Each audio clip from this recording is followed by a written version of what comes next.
Sa darating na eleksyon, hindi lang presidente, senador at mayor ang ating iboboto.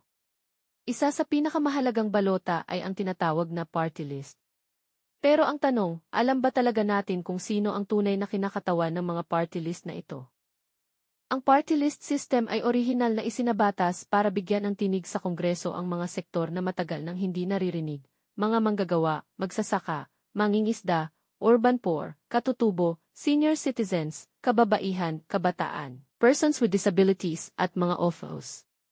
Ang layunin ay representasyon para sa mga sektor na walang boses sa tradisyonal na politika. Layunin nitong dalhin sa Kongreso ang mga tunay na kinatawan ng mga marginalized sectors, hindi mga career politicians. Ngunit sa paglipas ng panahon, naging iba na ang kwento. May mga party list ngayon na hindi mo na alam kung anong sektor ang kinakatawan. May party list na itinatag ng dating senador. Meron ding district representative na may sarili ng posisyon, pero gumawa pa ng party list para raw sa marginalized na sektor. Pero kung may pwesto na sila sa Kongreso, hindi ba redundant ito? May party list na itinatag ng isang kilalang aktor politiko bilang social organization na tumutulong sa mga biktima ng kalamidad.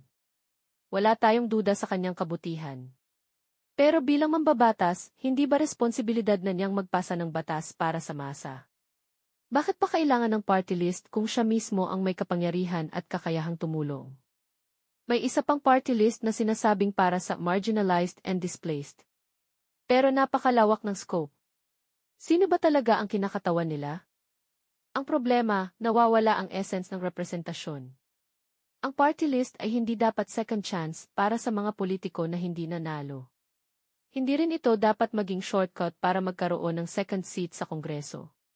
Ito ay para sa mga sektor na walang boses, hindi para sa mga may koneksyon at kapangyarihan. Bilang botante, ikaw ang may hawak ng kapangyarihan. Suriin ang pangalan sa balota. Tanungin, sino ang nasa likod ng party list na ito? Anong sektor ang kinakatawan nila? At bakit sila nararapat? Tandaan, hindi ito popularity contest. Ito ay tungkol sa representasyon. Ikaw ang boto. Ikaw ang boses. Siguraduhin mong ang iyong party list vote ay tunay na kinatawa ng nangangailangan.